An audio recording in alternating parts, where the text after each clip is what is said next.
In this video, I will be teaching you how you can buy fractional shares on Fidelity. Now, first thing you need to do is open up your Fidelity app and then log in your account. After that, on the home screen, you have to select the stocks that you want to buy.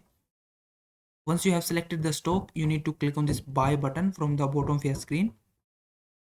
On this screen, you just have to select the account in which account you want to buy this stock. And then in the action, you have to select the buy option. And then in this quantity type, you have to select dollars.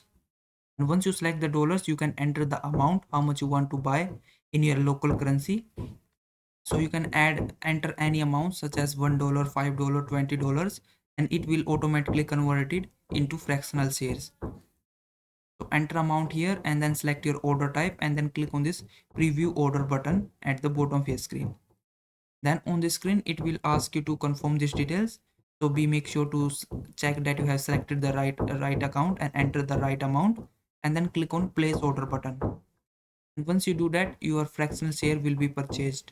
So I hope this video was helpful. Please like this video and subscribe to my channel.